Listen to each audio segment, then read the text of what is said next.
முன்னாள் முதலமைச்சர் அறிஞர் அண்ணா அவர்களின் நினைவு தினத்தை முன்னிட்டு திண்டுக்கல்லில் தமிழக ஊரக வளர்ச்சித்துறை அமைச்சர் இ. பெரியசாமி அவர்கள் மாலை அணிவித்து மரியாதை செலுத்தினார்.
பட்ஜெட் எல்லாம் இல்லை, பட்ஜெட் நீங்கள் பார்த்தே இல்லை.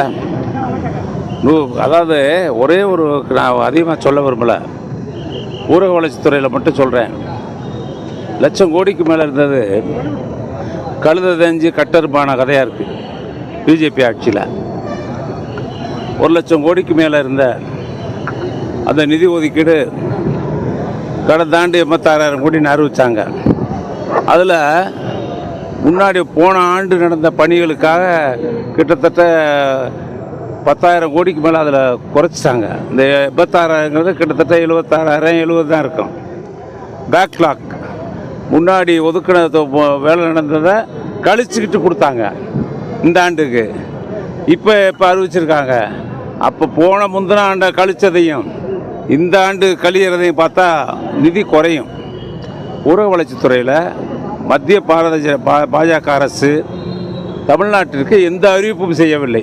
நீங்களே பார்த்து பத்திரிக்கையில் ஏதாவது ஒரு அறிவிப்பு இருக்கா?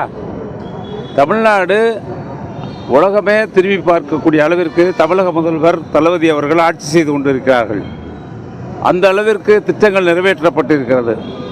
மற்ற மாநிலங்கள்லாம் தமிழகத்தை வந்து பார்த்துத்தான் ஒரு காரியத்தை செய்ய வேண்டும் என்கிற நிலை இன்றைக்கு இந்தியாவில் இருக்கிறது.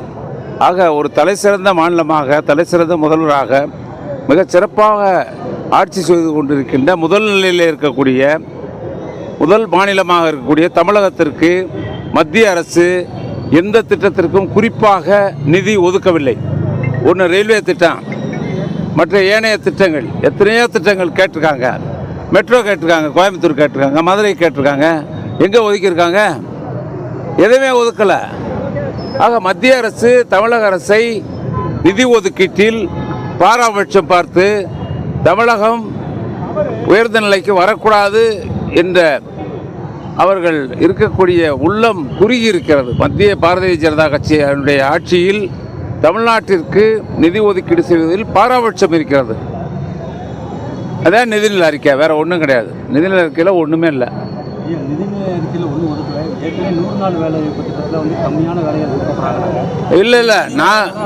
இல்லை நாங்கள் இப்போ கூட 9 லட்சம் பேருக்கு முதலமைச்சர் சொல்லி தினமும் 9 லட்சம் பேருக்கு வேலை கொடுக்குறோம். இல்லைன்னு சொல்கிறதில்ல. 100 நாள் வேலை திட்டம் எங்கள் கண்ணு மாதிரி. எங்கள் முத்தமிழர் கலைஞரும் சோனியா காந்தியும் கொண்டு வந்த திட்டம் ஏழை எளிய மக்களுக்கு, இந்தியாவில் இருக்கக்கூடிய 120 கோடி ஏழை எளிய மக்களுக்காக, கிராமப்புறத்தில் இருக்கின்ற ஏழை எளிய மக்களுக்காக கொண்டு வரப்பட்ட திட்டம். சிறப்பான திட்டம், இருக்கிறதுல ரொம்ப சிறப்பான திட்டம்.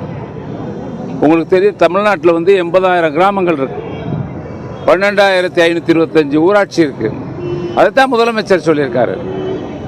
கிராமங்கள் வாழணும்னா ஏழை எளிய மக்களுக்கு அந்த உத்தரவாதத்தை, வேலைவாய்ப்பு உத்தரவாதத்தை தமிழ்நாடு அரசு, முதலமைச்சர் உறுதி செய்கிறார். ஆனால் மத்திய அரசில் அதில் அக்கறை இல்லை. மத்திய அரசுக்கு அக்கறை இல்லை.